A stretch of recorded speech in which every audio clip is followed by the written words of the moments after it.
You find yourself down 20, but then team fights back in. 2 minutes to go, you're only down 5 with a chance in this one. The Sixers come up with 2 big three-pointers there that really hurt you guys. Defensively, what was missing on those couple of late possessions? Well, not so much. It was the late possessions. They were sprinkled throughout, and allowed the game to get where it was, and I think one, obviously, we talked before the game, Tobias Harris played great tonight. I mean, Shake Milton's 5 of 5 from 3. What was he, 3 for 5 or 4 for 5? Al Horford was 4 for 4 from 3. So, I mean, they had 15 threes. We got good performances from the guys that we anticipated being the guys they would play through. I think at times some of the stuff Al was doing, he was coming off the pin downs, he hit some mid-range, he was able to drive it. We didn't put up enough resistance. I thought we did better in the second half with it, on the late game stuff. Tobias hit a tough 3, and then on the other one we gave Al too much space on the one that he hit. And we've got to do the bottom line is we've got to do a better job tonight. It was the second quarter, and we had a stretch in the second quarter where it stretched out a little bit, and we've got to do a better job there.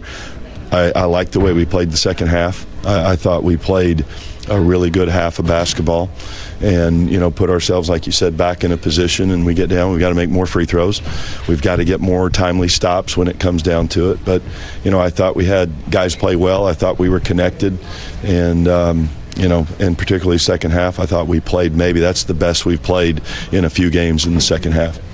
Without Taj Gibson tonight, of course, he provides a lot of that physicality inside. What did you get from Julius Randle?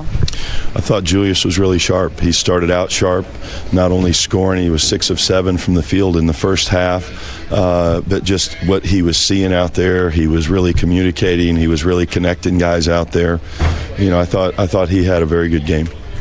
Mo Harkless in the third quarter, I mean, that was fun to watch, him just hitting those threes like that. But when you see him play like that, does it kind of get you excited about how you can keep integrating him into this offense? Well, I think part of it is he's getting more comfortable as we go, and we got a short turn. I think he played maybe 7-8 minutes in the first half, and then came back and really got it going. So that's what we need. We were in a game where I think we'd made 2 threes at the half, and they were making shots. We had to be able to keep pace and get back in it, and he stepped up and made some plays.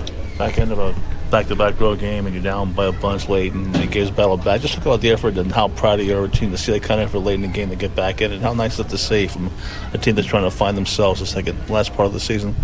Well, this has been a great group. They've been resilient, and they keep coming back. And the big thing when you're playing, when they shot the ball as well as they did, we were going to have to get some stops in there, and then we were going to have to make more shots in the second half, and we did those things. But the way we approached it, we came out quick. We got off to a good start in the third quarter, made some plays, got some stops, and I think that was good. The big thing that we are looking at as a staff is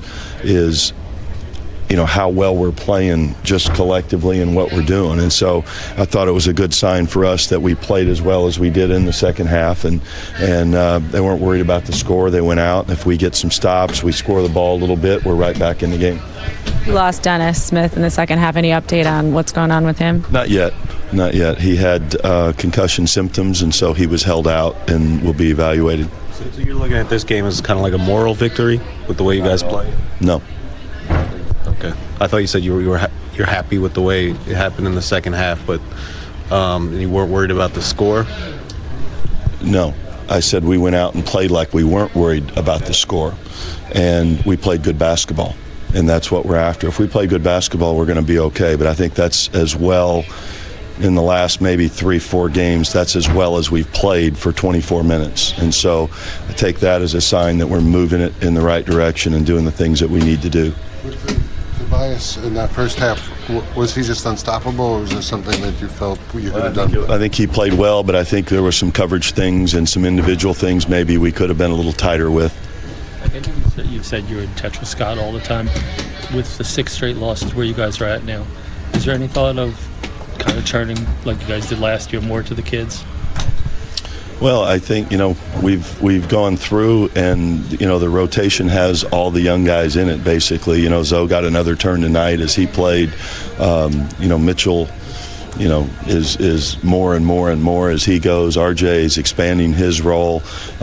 Kevin didn't get as many minutes tonight, but those guys are, they played a lot of basketball this week. All right. Brody, did you like what you saw out of Mitch late in the game, closing the game with the starters that initially started the game? Sure. He did last night as well.